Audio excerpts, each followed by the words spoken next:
Hi, it's Ricky Nowak from Melbourne, Australia, and I'm joined in conversation to work out how we would do something a bit differently, a bit better, and how we would do it with my colleague from Hong Kong, Teresa Norton, who, like me, is an executive coach working with amazing leaders globally on helping them resolve some of the challenges that they have. In conversation today, we're going to look at how Teresa might handle a situation because I would love to know how to do things a little bit differently. But she's going to ask. Turn around. This is actually how you would handle it. I know you're going to. Okay. That's fine. Okay, I've got one for you here, Ricky. Okay. Let's say that your client is a woman in her 50s who appears much younger than her years. Lucky her. She has been passed over for a well-deserved promotion to a leadership role because she is seen as more of a Ms. Fix-It than a leader. If there is a fire that needs putting out or a project that needs saving, she's the person they pull in. And she throws herself at problems with such gusto, like a roller derby queen. She's just like, she's in there and she's rocking it. So in speaking with her and going through her, I use that Big Five psychometric. That's the one that I like to use. Let's say you've gone through whatever tool you use to look at her psychometric scores, and you see that she instinctively puts the needs of other people before her own needs. She is also a worrier, and she is a little bit pessimistic. And in terms of her temper, a little short on a fuse. Gets upset easier than most people do. She wants to move from Ms. Fix-It to a leadership role. Ricky, how would you handle this? Oh, look, what jumps out to me straight away is the critical piece that needs to be done right at the beginning is to ask the client what she sees as the biggest roadblock to her success from her perspective, and then again from the perspective of the people making the decision about her going into a leadership role. And that I would do right up front, because as a coach, I think it's really important for us to get a sense of what people think they need to do versus what they're doing. My feeling is that she would be both surprised and perhaps disappointed to learn people may feel that they're not given enough opportunity to try and compete and complete the jobs that she's likely to step in and do for them, as against giving them enough time. I would highly suggest, and I do this often with clients, is a 360 appraisal.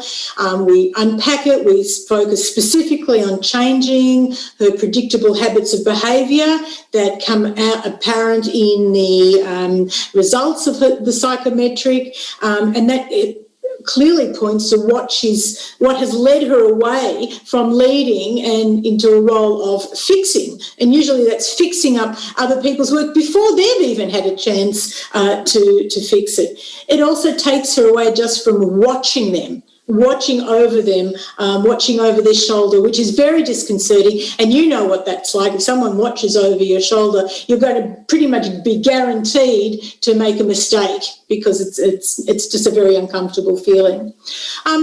Once we've got a handle on that, and that might take a couple of sessions. It's not something that you can expect to do overnight, and I'll work with clients on getting their mindset around that shift. I would then get her to look at allocating her tasks that she needs to do versus against her timeline on that she needs to do it. And the reason I do that is because clearly if you look at your tasks and you look at your timeline, and then on top of that you layer everybody else's tasks, it doesn't take a mathematician to see that it's not going to fit into the allocated time. So she's got to find out what's her highest priority that's going to make her ensure that she leads and she's not doing a team's work. If it's hard for her to do, and it might be there, I would work together with her on constructing a conversation first that she has with each of her team members, the direct reports, to say that her role as a firefighter is over and she's hanging up her hat and the hose, and she's now going to be focusing on other areas of the business, and she's going to need some help.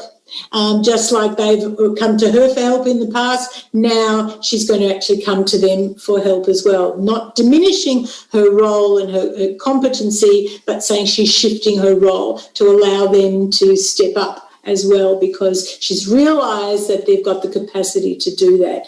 Now, this is a big jump for a lot of people, but she's a high achiever. She wants the success, and it's not something that we can actually do alone.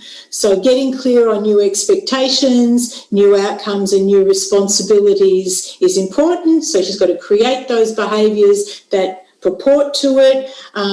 She's got to realise that she can only fit certain amount of things into time that she's got. She can't find another 8 days of the week.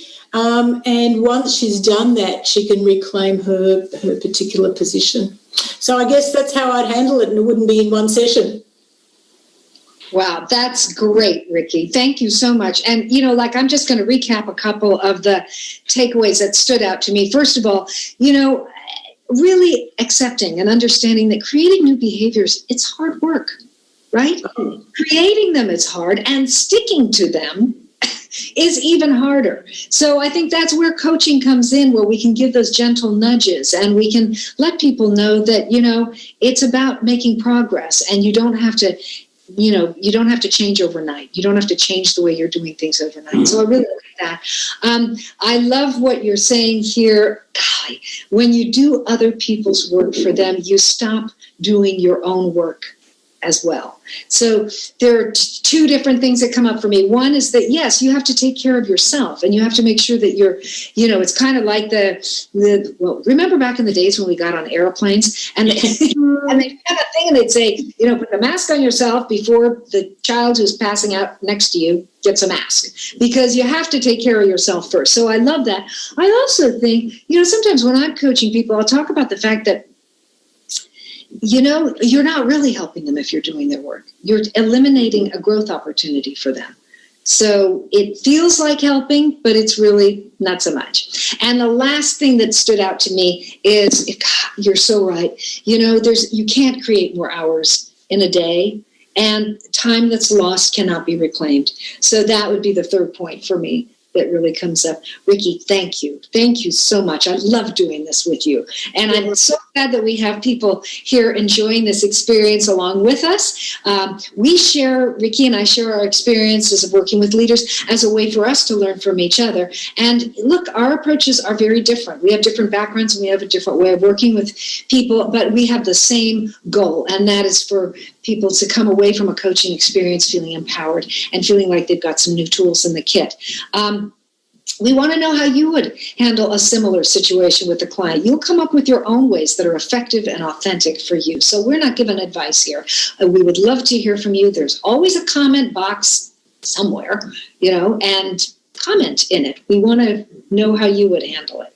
And, Ricky, we serve one another, and we serve, I think, our clients and our community by sharing our own experiences with one another, and we learn by listening. And sometimes for me, that's the hardest part. So I'm really appreciating doing this with you, Ricky. Thanks.